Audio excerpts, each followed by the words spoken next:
안녕하세요. 크리스탈과 함께 책 읽는 시간입니다. 오늘 함께 하실 작품은 에밀리 브론테의 폭풍의 언덕입니다. 에밀리 브론테는 영국의 작가로 제인 에어의 작가인 샬롯 브론테의 동생입니다. 1818년 요크셔 지방 목사 집안에서 태어났으며 어머니가 일찍 돌아가시고 아버지 밑에서 자랐습니다. 1846년에 언니 샬롯, 동생 앤과 함께 시집 커러 앨리스 액튼의 시집을 자비로 출판했으나 별 반응을 얻지 못했습니다. 그러나 에밀리는 죄수, 내 영혼은 비겁하지 않노라 등의 시로 시인으로서의 특별한 위치를 차지하고 있습니다. 그녀의 유일한 소설 폭풍의 언덕은 출판 당시에는 호평을 받았으나 후에 서정적이면서도 독특한 인생의 깊은 해석으로 사람들에게 순수한 감동을 주고 있다는 평가를 받고 있습니다.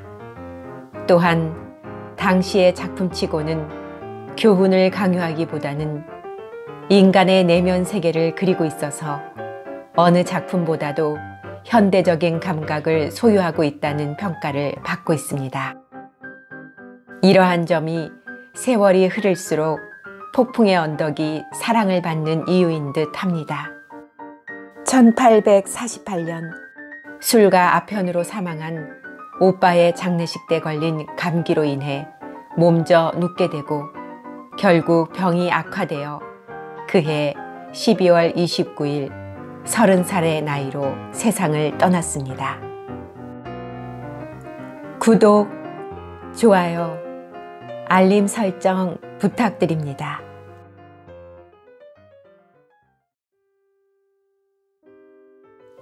11.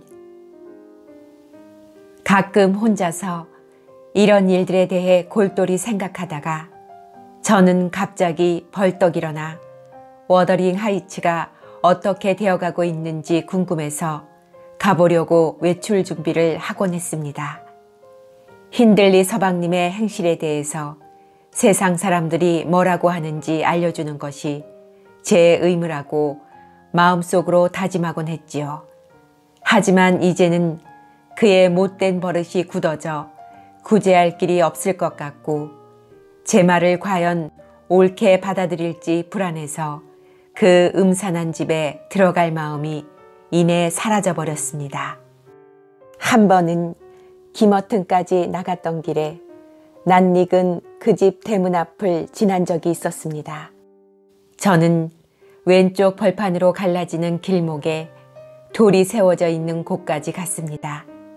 기둥 모양의 그 거친 돌에는 북쪽으로는 WH, 워더링 하이츠의 약자, 동쪽으로는 G, 기머튼의 약자, 서남쪽으로는 TC, 드러시 크로스의 약자라는 글자가 새겨져 있었습니다. 드러시 크로스 저택과 워더링 하이츠, 그리고 마을로 가는 길을 표시하는 이정표였습니다. 그런데 웬일인지 문득 어린 시절이 떠올라 가슴이 벅차올랐습니다. 그곳은 20년 전 힌들리 서방님과 제가 즐겁게 놀던 곳이었습니다. 저는 비바람에 다른 돌기둥을 살펴보았습니다. 거기에는 전과 다름없이 달팽이 껍질이며 자갈이 잔뜩 남아 있었습니다. 우리는 그런 것들을 그보다 빨리 썩어 없어지는 것과 함께 곧잘 그곳에 숨겨두곤 했지요. 시든 풀밭 뒤에 앉아있던 어릴 적 소꿉동무의 모습이 떠올랐습니다. 까만 머리를 숙이고 납작한 돌멩이로 흙을 파던 그 조그만 손 말입니다. 그래서 저도 모르게 불쌍한 힌들리 도련님 이라고 중얼거리다가 깜짝 놀랐습니다. 그 순간 제 눈에는 저를 똑바로 쳐다보는 어린 힌들리 도련님의 모습이 보였으니까요.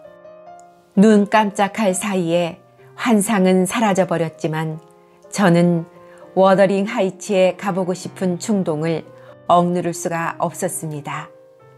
미신 같은 충동이 그 생각을 행동으로 옮기도록 저를 재촉했습니다.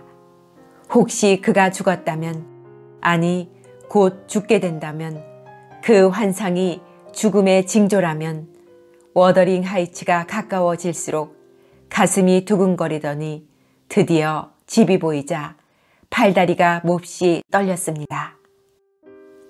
곱슬머리에 갈색 눈을 가진 남자아이가 상기된 얼굴을 문살에 대고 서 있는 것을 보았을 때 조금 전에 본 그 환영이 나를 앞질러 가서 대문에서 내다보고 있구나 라는 생각이 들었습니다. 그러나 다시 생각해 보니 그것은 바로 헤어턴, 제가 워더링 하이츠를 떠나온 뒤 별로 달라지지 않은 제가 키우던 아기였습니다. 귀여운 아가야. 저는 조금 전의 어리석은 두려움을 떨쳐버리고 말했습니다. 아가야, 내일 일한다. 너의 유머 내일 일하니까. 헤어턴 도련님은 제 팔이 닿지 않을 정도로 물러서서는 큼직한 돌멩이를 하나 집어들었습니다. 아가, 나는 너의 아버지를 보러 왔어. 그러나 아이의 하는 짓으로 미루어 보아 비록 넬리라는 이름을 기억하고 있다 하더라도 그 넬리가 바로 저라는 것은 모르는 눈치였습니다. 헤어턴 도련님은 팔을 들어 돌멩이를 던지려고 했습니다. 그래서 저는 달래려고 도련님에게 다가갔지만 돌멩이는 제 모자에 맞고는 바닥으로 떨어졌습니다. 그리고 그 어린 것의 입에서 뜻을 아는지 모르는지 익숙하게 욕설이 쏟아져 나오고 얼굴은 무섭도록 아기의 찬 표정으로 일그러졌습니다. 그것을 보고 화가 나기보다는 오히려 슬퍼졌던 제 기분을 이해하시겠어요? 울고 싶은 심정으로 주머니에서 오렌지 한 개를 꺼내 도련님에게 내밀었습니다. 그는 잠시 망설이더니 그것을 획 낚아챘습니다. 제가 보여주기만 하고 주지는 않을 것이라고 생각했던 모양입니다. 저는 오렌지를 한 개 더 꺼내 그의 손에 닿지 않게 쳐들어 보였습니다. 우리 아기, 누가 그런 훌륭한 말을 가르쳐 주었을까? 부목사님이신가? 하고 저는 물었습니다. 빌어먹을 놈의 부목사, 너도 똑같아. 어서 그거나 줘. 어디서 그런 말을 배웠는지 가르쳐주면 줄게. 누가 가르쳐 주었지? 누구긴 누구야, 아빠지. 그럼 아빠한테서 뭘 배우지? 헤어턴 도련님은 묻는 말에는 대답하지 않고 오렌지를 잡으려고 껑충 뛰어올랐습니다. 저는 오렌지를 좀 더 높이 쳐들었습니다. 아빠가 뭘 가르쳐 주었냐니까? 아무것도 가르쳐 주지 않아.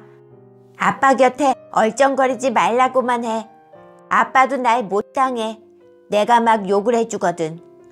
아, 그럼 악마가 아빠에게 욕을 하라고 가르쳐 주었니? 응, 아니야. 도련님은 고개를 저었습니다. 그럼 누구지? 히드클리프 아저씨야.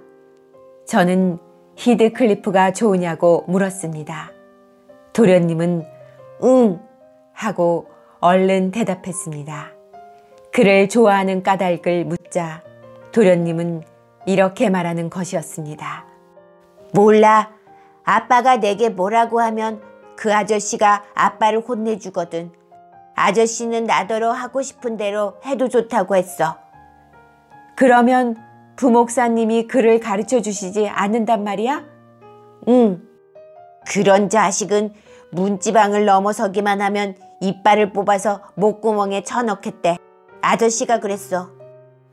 저는 오렌지를 도련님 손에 쥐어주고 아버지께 가서 넬리 딘이라는 여자가 말씀드릴 일이 있어 대문 앞에서 기다리고 있다고 말하라고 일렀습니다. 도련님은 집 안으로 들어갔습니다. 그러나 얼마 후 힌들리 서방님 대신 히드클리프가 나타났습니다. 저는 유령이라도 본 듯 겁에 질려 곧장 이정표가 있는 곳까지 단숨에 달려내려갔습니다. 그런 일과 이사벨라 아가씨는 상관이 없습니다. 단지 그 일이 있은 후 저는 더욱더 경계를 철저히 하기로 마음먹게 되었고, 비록 아씨의 비위를 건드려 집안이 시끄러워진다고 해도 그런 나쁜 영향이 드러시 크로스 저택까지 미치는 것은 막아야겠다고 다짐했습니다. 다음번에 히드클리프가 찾아왔을 때 이사벨라 아가씨는 마침 마당에서 비둘기에게 모이를 주고 있었습니다. 사흘 동안이나 올케와는 말 한마디 나누지 않았지만 짜증 섞인 불평 또한 늘어놓지 않았으므로 저희들은 퍽 다행으로 생각했습니다. 히드클리프는 그때까지 이사벨라 아가씨에게 불필요한 인사 같은 것은 한 적이 없었습니다. 그런데 그날은 아가씨를 보자마자 우선 집 쪽을 조심스레 살피는 것이었습니다. 저는 그때 부엌 창문 옆에 서 있었는데 그가 볼까봐 얼른 몸을 숨겼습니다. 그는 아가씨에게 다가가더니 무슨 말을 건넸습니다.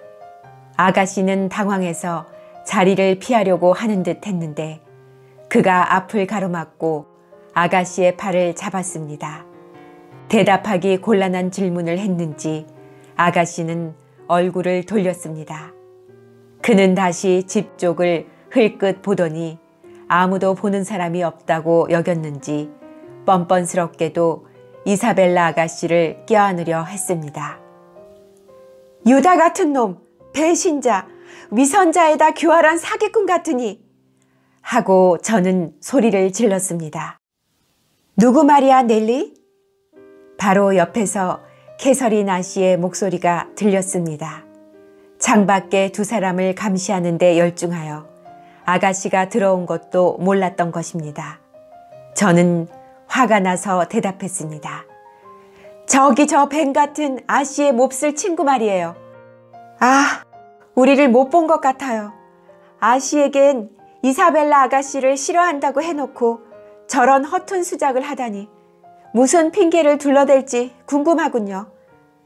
캐서린 아씨는 시누이가 히드클리프의 손을 뿌리치고 정원으로 뛰어가는 것을 보았습니다. 잠시 후 히드클리프가 문을 열고 들어왔습니다. 저는 화풀이 삼아 몇 마디 할 작정이었지만 아씨는 입 다물고 있으라고 야단치면서 만약 건방진 혀를 놀린다면 저를 쫓아내겠다고 엄포를 놓았습니다. 모르는 사람이 들으면 넬리가 이 집 주인인 줄 알겠어. 분수를 알아야지. 그리고 히드클리프, 이런 소동을 일으키다니 대체 어떻게 된 거예요? 이사벨라에겐 손을 대지 말라고 했죠. 에드거가 문을 닫아 걸고 당신을 얼씬도 못하게 하기를 바라지 않는다면 내 말을 들으세요. 그 녀석이 그렇게 하도록 내가 가만히 있을 줄 아나?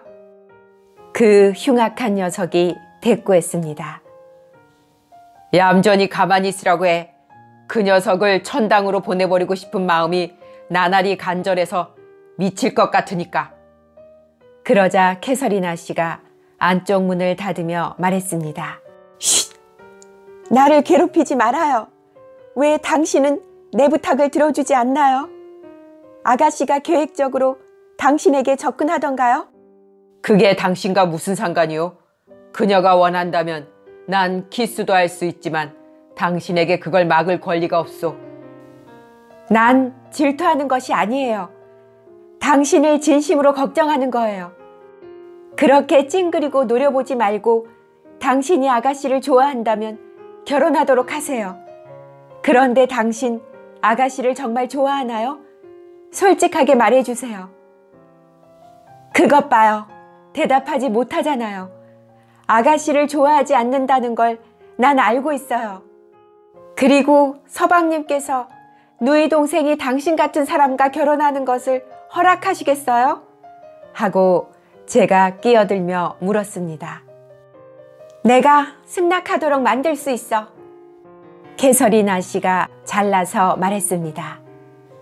그럴 필요 없어. 그 녀석의 허락 없이도 언제든지 결혼할 수 있으니까. 그런데 말이 났으니 말이지. 캐서린 당신에게도 몇 마디 해두어야겠소. 당신이 나를 얼마나 무시했었는지 뚜렷이 기억하고 있으니 조심해요. 알아듣겠소? 내가 그 사실을 모를 거라고 생각한다면 당신은 바보요. 그리고 다정한 말 몇 마디로 내 마음을 진정시킬 수 있다고 착각했다면 당신은 천치요. 내가 복수하지 않고 그대로 참고 넘어가리라 생각한다면 큰 오산이라는 걸 이제 곧 보여주겠소. 그건 그렇고 이사벨라의 비밀을 내게 알려주어서 정말 고맙소. 나는 그 점을 최대한 이용할 생각이요. 날 방해하지 마오. 당신, 전엔 이렇지 않았는데? 캐서린 아씨가 놀란 표정으로 외쳤습니다. 내가 당신을 무시했고 그래서 복수를 하겠다는 말이군요. 어떻게 그런 생각을 할 수 있죠? 배은망덕한 사람 같으니 내가 당신을 무시했었나요? 당신에게 복수하려는 건 아니야. 히드클리프가 다소 누그러진 어조로 말했습니다. 그럴 생각은 없소. 폭군이 노예들을 학대해도 노예들은 폭군에게 직접 복수하지는 않는 법이요. 그 아래 있는 것들을 짓밟지. 당신은 재미삼아 나를 죽도록 괴롭혀도 괜찮소. 그 대신 내가 그런 식으로 약한 자를 짓밟는 재미를 좀 보게 내버려두고 나를 욕하지 말아달란 말이오. 내 궁전을 뭉개버리고 대신 오두막을 지어주고는 착한 일 했다고 흡족해하지 말란 말이오. 당신이 정말로 내가 이사벨라와 결혼하기를 원한다면 나는 차라리 내 목을 베고 말겠소. 오, 내가 질투하지 않는 것이 잘못된 건가요? 좋아요. 다시는 당신에게 결혼하라고 말하지 않겠어요. 어차피 지옥으로 떨어지게 돼 있는 영혼을 일부러 악마에게 갖다 바치는 것만큼이나 어리석은 짓이니까. 당신은 악마처럼 불행을 만들어내는데 재미를 느끼고 있군요. 당신 자신이 그걸 입증하고 있어요. 뜻하지 않은 당신의 출연으로 인한 남편의 불만도 가시고 나도 점점 좋아지기 시작했는데 우리가 화목해지니까 당신은 조바심이 나서 싸움을 붙이려고 마음먹었나 보군요. 실컷 남편과 싸워보세요. 그리고 그의 누이 동생을 놀려봐요. 그것이 나에 대한 가장 효과적인 복수가 될 테니까요. 이야기는 여기서 끊겼습니다. 캐서리나 씨는 난로가에 앉아 얼굴이 상기된 채 분한 듯 떨고 있었습니다. 지금까지 그녀를 지탱하고 있던 활기는 점점 걷잡을 수 없게 되어 가라앉힐 수도 조종할 수도 없었습니다. 히드클리프는 팔짱을 끼고 난로가에 서서 관계를 꾸미는데 정신을 쏟고 있었습니다. 그런 두 사람을 남겨두고 저는 서방님을 찾으러 나갔습니다. 그분은 무슨 일로 아씨가 아래층에서 그렇게 오래 있는지 궁금해하고 계시더군요. 넬리, 아씨를 보았나? 서방님은 제가 들어가자 물었습니다. 네, 부엌에. 그런데 히드클리프 씨 때문에 매우 불쾌해하고 계십니다. 정말이지 이제 그분의 방문을 제재해야 할 때가 왔나 봅니다. 너무 친절하게 대하시면 안 됩니다. 그 결과가 이렇게 되었으니. 그러고 나서 저는 정원에서 있었던 일이며 그 뒤에 일어났던 말다툼을 전부 사실대로 말씀드렸습니다.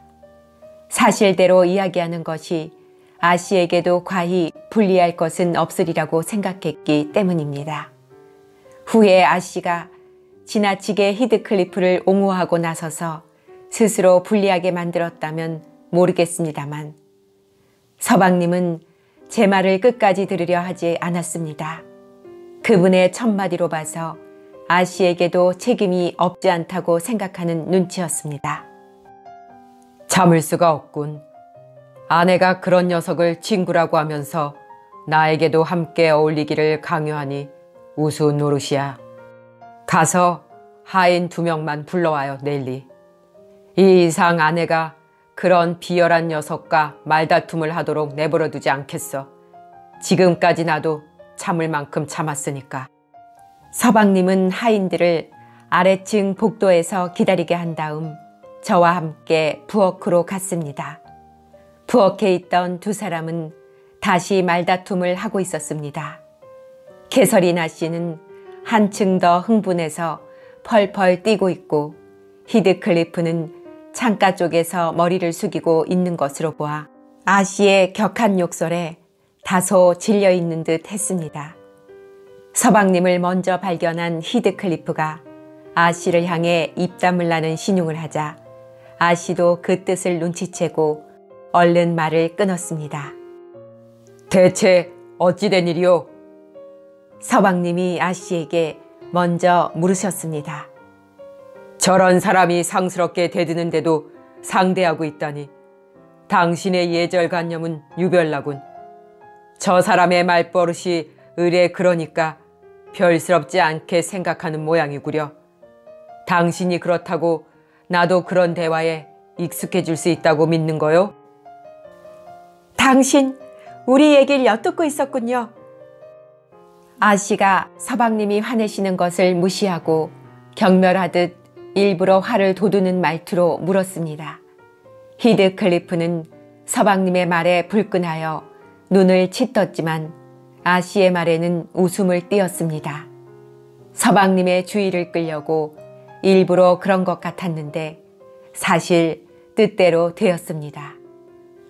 내가 지금까지 참아온 것은 하고 서방님은 나직이 입을 열었습니다. 당신의 비천하고 타락한 인품을 몰라서가 아니오. 그렇게 된 책임이 당신에게만 있는 것은 아니라고 생각했기 때문이오. 그리고 캐서린이 당신과 교제를 계속하고 싶어 하기에 나도 눈 감아 주었던 것이오. 어리석게도. 당신은 가장 훌륭한 인격을 갖춘 사람까지도 타락시킬 수 있는 사람이오. 그러니 더욱 나쁜 결과를 방지하기 위해서도 앞으로는 당신이 이 집에 출입하는 것을 금하겠소. 지금 당장 나가시오. 3분 이상 꾸물거리면 어쩔 수 없이 강제로 끌어낼 수밖에 없소. 히드클리프는 그렇게 말하는 서방님을 위아래로 훑어보며 비웃는 듯한 눈초리로 바라보았습니다. 캐시, 당신의 새끼양이 황소처럼 위협을 하는구려. 내 주먹 한 대면 머리통이 박살날 것 같은데. 린턴 씨, 당신은 때려 눕힐 가치조차 없으니 참으로 유감이오. 서방님은 복도 쪽을 흘끗 돌아보며 저에게 하인들을 데려오라는 신호를 보냈습니다. 직접 상대하실 생각은 없으셨지요. 저는 서방님의 명령에 따랐습니다. 그러나 캐시아 씨가 미심쩍은 표정을 짓더니 제가 하인을 부르려고 하자 얼른 저를 잡아당기고는 문을 쾅 닫은 다음 잠가버렸습니다. 대단하시군요, 참으로. 아 씨는 남편의 놀라고 화난 시선에 답하듯 말했습니다. 저 사람을 때려 눕힐 용기가 없다면 차라리 사과를 하든가 얻어맞으세요. 그러면 힘도 없으면서 허세만 부리는 그 버릇이 고쳐지겠지요. 두 분께 베푼 친절에 대해서 훌륭하게 보답하는군요. 한쪽의 나약한 성질과 다른 쪽의 사나운 성질을 두루 너그럽게 보아넘겼더니 이제 와선 양쪽 다 어리석기 짝이 없게도 배은망덕하다니. 에드거, 나는 당신과 당신의 재산을 지켜주고 있었던 거예요. 그런데 당신은 나를 그처럼 나쁘게 생각하다니. 히드클리프가 당신이 기절할 때까지 때려줬으면 좋겠어요. 서방님을 기절시키는 데는 두들겨 팰 필요도 없었습니다. 서방님은 몸을 부들부들 떨더니 얼굴이 파랗게 질렸습니다. 고통과 굴욕감이 그를 완전히 짓눌렀던 것입니다. 그는 의자 등받이에 몸을 기댄 채 얼굴을 두 손으로 감쌌습니다. 오, 맙소사, 옛날 같으면 이런 기회에 기사가 되셨을 텐데 하고 아씨가 외쳤습니다. 우리가 졌어요. 우리가 졌다고요. 왕이 생지나라에 군대를 보내지 않는 것과 마찬가지로 히드클리프는 당신에게 손가락 하나 대지 않을 거예요. 기운 내세요. 무서울 것 없다고요. 당신 같은 남자는 새끼 양이 아니라 젖비린내 나는 토끼예요. 캐시, 젖비린내 나는 겁장이를 남편으로 둔 것을 축하하오. 당신의 취미에 경의를 표하겠소. 거품을 물고 벌벌 떠는 저놈이 바로 당신이 나를 버리고 선택한 사내란 말이오. 저놈을 주먹으로 칠 것까지는 없고 발로 걷어차서 분을 좀 풀어볼 마음은 있소. 저 사람 지금 울고 있는 거요? 아니면 무서워서 기절하기 직전인 거요? 히드클리프가 가까이 가서 서방님이 기대고 있는 의자를 밀어버렸습니다. 그런데 그는 가까이 가지 말았어야 했습니다. 서방님이 벌떡 일어나더니 약한 사람 같으면 뒤로 자빠질 만큼 세게 그의 턱을 쳤으니까요. 그가 숨이 막혀 잠시 넋이 나간 동안 서방님은 뒷문으로 빠져나갔습니다. 그것 봐요, 당신. 이제 다시는 여기 오지 못할 거예요. 캐서린 아씨가 소리쳤습니다. 어서 가보세요. 그이가 양손에 권총을 들고 하인 대여섯을 거느리고 다시 올 테니까 만약 우리 이야기를 엿들었다면 당신을 절대로 용서하지 않을 거예요. 당신은 내게 너무했어요. 히드클리프, 자, 가세요. 어서요. 차라리 남편이 쫓겨간다면 좋겠어요. 내가 그 녀석에게 목구멍에 불이 나도록 얻어맞고 곱게 물러갈 줄 아나? 그가 으르렁거렸습니다. 천만에 난 안 가. 저놈의 갈비뼈를 썩은 개암 뭉기듯 뭉개버리기 전엔 절대로 이 집 문을 나서지 않겠어. 지금 저 녀석을 때려눕히지 못하면 언젠가는 죽여버릴 테니 남편이 살아있길 원한다면 당장 불러와. 서방님은 오시지 않을 거예요. 저는 거짓말을 꾸며댔습니다. 마부와 두 정원사가 왔어요.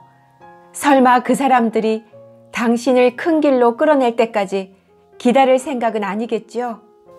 모두 몽둥이를 들었어요. 분명 서방님은 거실 창문에서 지시한 대로 하고 있는지 지켜보고 계실 거예요. 정원사와 마부가 온 건 사실이었습니다. 그러나 서방님께서도 같이 오셨습니다. 그들은 이미 안뜰로 들어섰습니다. 히드클리프는 가만히 생각해 보더니 세 사람의 졸개를 상대로 한 싸움을 하지 않기로 작정한 것 같았습니다. 그래서 그들이 부지깽이를 들고 안쪽 문에 자물쇠를 부수고 들어왔을 때에는 히드클리프는 벌써 도망쳐버린 후였습니다. 아씨는 몹시 흥분해서 저더러 2층으로 따라오라고 하셨습니다. 아씨는 이 소동이 일어나는데 제가 한 몫을 했다는 것을 모르고 있었으며 저로서도 그녀가 모르고 넘어가기를 간절히 바랐습니다. 넬리, 난 미쳐버릴 것만 같아. 아씨는 소파에 몸을 던지며 말했습니다. 새망치가 사정없이 내 머리를 두들기는 것 같아. 이사벨라더러 당분간 내 앞에 나타나지 말라고 해. 이 소동이 다 이사벨라 때문이니까. 누구든지 지금 화를 돋우면 난 미쳐버리고 말 거야. 그리고 넬리, 오늘 밤 에드거를 만나거든 내가 중병에 걸린 것 같다고 말해줘. 정말 아프기라도 했으면 좋으련만. 그이는 나를 몹시 놀라게 하고 괴롭혔으니까 나도 그이를 놀라게 해주고 싶어. 게다가 그이는 험담이나 불평을 또 한바탕 늘어놓을 테고, 그렇게 되면 분명히 나도 가만히 있지 않을 테니 결과가 어떻게 될지 몰라. 이 문제에 있어서는 내가 아무 책임이 없다는 걸 넬리도 알고 있지. 어째서 그이는 남의 말을 엿들을 생각을 했을까? 넬리가 나간 후에 히드클리프는 말도 안 되는 소리를 했지만 나는 곧 이사벨라 이야기는 못하게 할 수 있었어. 그러면 아무 일도 없었을 텐데. 그런데 이제는 모든 것이 틀려버렸는걸. 이 모든 일이 자기에 대한 험담을 엿듣고 싶어하는 바보 같은 그이의 갈망 때문이야.